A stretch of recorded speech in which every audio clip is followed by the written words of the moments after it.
Hello friends, Anuradha Odia tips channel रो baby care section को आपण मानकु बहुत बहुत स्वागत। प्रत्येक नवजात शिशु को विटामिन D3 रो ड्रॉप्स दिया जाता है। विटामिन D3 रो रोल कौन, एहार प्रभाव शिशु उपरे कौन होता है एवं केते डोज रे एहाकु दबा उचित आजिरो ए वीडियो रे आमे जानिबा। तो चलंतु डेरी न करी आजिरो वीडियोटी को स्टार्ट करिबा। प्रथमे आमे जानिबा विटामिन D3 रो रोल कौन। विटामिन D3 आम शरीर में कैल्शियम एवं फॉस्फेट रो मेटाबॉलिज्म को कंट्रोल करिथाए एवं एहार एब्जॉर्प्शन एवं शरीर में एहार यूटिलाइजेशन को कंट्रोल करिथाए। ता सहित विटामिन D3 आम शरीर में इम्यूनिटी को मध्य बढ़ाई थाए। तो चलते एबे आमे जानिबा विटामिन D3 रो इम्पोर्टेंस कौन। जन्म हेबा परे शिशु मध्य प्रथमरु ही विटामिन D रो डेफिशिएंसी बा कम थाए। तापर जितेबाला छुआटी ब्रेस्ट फीडिंग बा माँ क्षीर खाई थाए बा फॉर्मूला मिल्क माने बोतल क्षीर खाई थाए बा गाईर क्षीर खाई थाए, फॉर्मूला मिल्क को छाड़देले ब्रेस्ट मिल्क बा अन्य कौनसी क्षीर रे विटामिन रो कम थाए। बाकी सबू विटामिन और मिनरल माँ क्षीर थाए, किंतु विटामिन D रो डेफिशिएंसी बा माँ क्षीर रे विटामिन D कम थाए।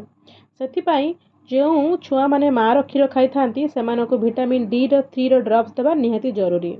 स्पेशली जो छुआ माने शीत ऋतु रे जन्म होइथांती बा जो स्थान रे सनलाइट एतेटा अवेलेबल न थाए सही छुआ मानकु जे बेसी प्रॉब्लम होइथाए। कारण जदि तांको ठीक समय रे बा ठीक भाव रे सनलाइट न मिले ताहले तांको शरीर रे विटामिन D रो कम होइथाए।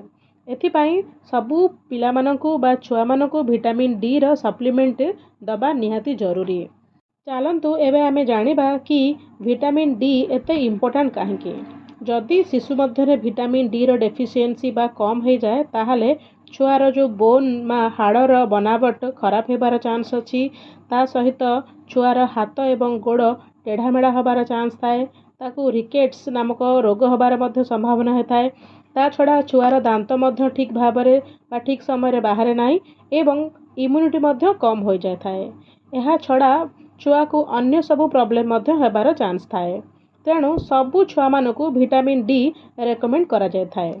एबे चलंतु आमे जानिबा कि छुआ को विटामिन D केते दबा उचित एवं केते दिन पर्यंत दबा उचित।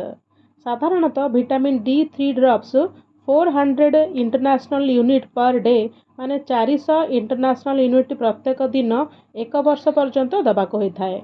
जदि चाहुचंती ताहले आपण आउ 6 मास अधिका माने 18 मास पर्यंत मध्य दिन रे थरे देई परिबे। जदि आपण मल्टीविटामिन सिरप छुआ को दौरान ताहले अलगा विटामिन D3 ड्रॉप्स दबार कौन से आवश्यकता नहीं। किछि ब्रांड्स विटामिन D3 रो मु एठी आपण को स्क्रीन रे दउची ताहा आपण नहीं पारिबे किंबा निज डॉक्टर को परामर्श करी जे कौनसी विटामिन D3 रो ड्रॉप्स आपण निजर शिशु को दे पारिबे। एवं मन रखंतु कि विटामिन D3 प्रत्येक नवजात शिशु को 1 वर्ष पर्यंत बा 1.5 वर्ष पर्यंत दबा निहाती जरूरी। जदि मल्टीविटामिन सिरप नौ थांती ताहले एबा दबा दरकार नाही। जदि वीडियो भल लगी थाए ताले लाइक करिवे एवं अन्य माँ मानक शेयर करिवे। आउ एक इन्फॉर्मेटिव वीडियो रे पुणी थरे देखा हबो। ततले पर्यंत stay healthy and stay happy.